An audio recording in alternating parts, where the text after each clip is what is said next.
नमस्कार बंधु माने जय जगन्नाथ। आज आमे भगवत गीतार प्रथम अध्यायर चतुर्थ श्लोक को बुझिबा। पूर्व श्लोक रे आमे देखिथिले दुर्योधन पांडव मानकर विशाल सेना को देखि निज गुरु द्रोणाचार्यक पाखकु जाइथिले। आज से आगो को कोन कहउछंती सेही श्लोक को बुझिबा। मु एबे श्लोकटा पढी दउची। अत्र सुरा महेश्वासा भीमार्जुन समायुधि युधानो विराटश्च द्रुपदश्च महारथः।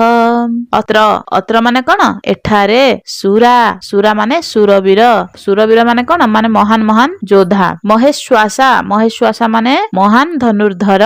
भीमार्जुन समा माने भीम आउ अर्जुनंकर समान। युधि माने कौन युद्धरे। युधान माने कौन सात्यकी कौन पर कहबी। विराट माने कौन विराट राजा। द्रुपद माने द्रुपद राजा माने द्रौपदींकर बाबा। महारथ माने कौन महान योद्धा। दुर्योधन कहउछंती हे आचार्य पांडव सेना रे अनेक सुरवीर अछंती जेउ माने भीम आउ अर्जुनंकर समान शक्तिशाली। से एथि मध्यरे तीन जनकर नाम नेहिछंती जो कहली सात्यकी विराट महारथी द्रुपद मध्य अछंती बोली से कहिछंती। सात्यकी कौन युधान माने कौन सात्यकी किए थिले ना सात्यकी थिले श्रीकृष्णंकर जादव वंशर महान योद्धा जने थिले। आउ से अर्जुनंकर शिष्य मध्य थिले। आउ एठी कोन हिची ना विराट लेखा हिची। विराट हेउछंती सेही राजा जहांक राज्य रे पांडव माने अज्ञातवास करिथिले। द्रुपद हेउछंती द्रौपदींकर पिता। एठारे ध्यान दियंतु दुर्योधन निज सेनार स्ट्रेंथ विषय कहउनांती से शत्रुंक